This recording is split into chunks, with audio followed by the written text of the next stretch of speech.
Welcome back to the Deep Dive. This time we're going to take a closer look at a big decision that came out of the Constitutional Court of Indonesia. It's about the election that's coming up in 2024 in the Pesawaran Regency.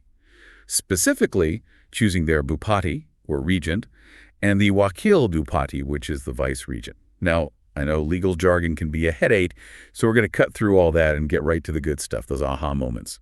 We're going off the summary of decision number 20 from the court. That's right. This decision really shows how carefully the Constitutional Court looks at things. In this situation, we've got the petitioners, H.J. Nanda, Indira B., and Antonius Muhammad Ali. They were candidate pair number 2, and they're the ones saying, hold up, we got to challenge the results. They're going up against the respondent, that's the Pesawaran Regency's General Election Commission, also known as the KPU Kabupaten Pesawaran.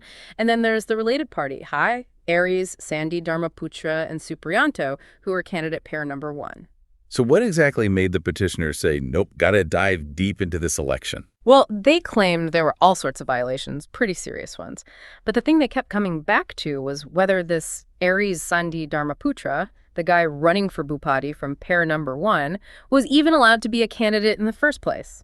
See, they were saying he didn't even have a high school diploma and that he had some old debts he never settled from when he was Bupati before, back in 2010 to 2015. Okay, let's unpack this high school diploma drama. What did the court dig up on that? Now, this is where it gets interesting. Mr. Dharmaputra's story is that he lost his high school equivalency diploma from way back in 95 and that he got a replacement letter in 2018.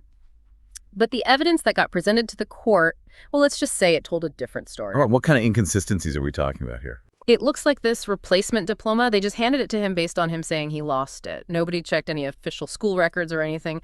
And here's the kicker, the big cheese. Over at the Lampung Province Education and Culture Office, he straight up told the court that this diploma shouldn't have been issued. Why? Missing documents, nobody double-checked anything, they didn't follow the rules. And get this, it came out that Mr. Dharmaputra somehow got his hands on 2 different replacement diplomas. So yeah, the court said, this diploma is no good, can't use it to be a candidate. Wow, that's huge. So what was the court's final decision, the big hammer drop? The court basically sided with the petitioners, at least partly. They said that decision by the Pesawaran KPU declaring the election results, it's gone, canceled. And Aries Sandi Dharmaputra, you're out, disqualified from running for Bupati. The whole shebang with the candidate pairs and their numbers, that got thrown out too. So what happens now with this election? Back to square one. Yep.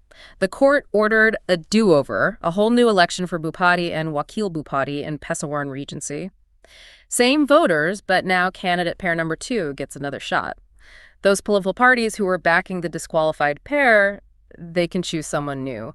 But Mr. Dharmaputra's out of the picture. And when's all this supposed to happen? They got to get it done in 3 months. The higher-ups in the election world will be watching closely, and the national police will be there to keep things safe. Oh, one more thing. The court said all that stuff about Mr. Dharmaputra's old debts doesn't even matter now because he's already disqualified over the diploma thing. All right, folks. So there you have it. The Pesawaran Regency is going to have a whole new election for Bupati because one of the candidates, well, there's some big question marks hanging over his high school diploma. It really makes think, right? It's a reminder that we got to make sure the folks running for office, they actually check out. You hit the nail on the head. This case really makes you wonder about how important it is to have honest elections. What does it mean for Indonesia to have these kinds of checks and balances in place? And what does a decision like this tell us about how closely they look at candidates and the role the Constitutional Court plays? Think about it.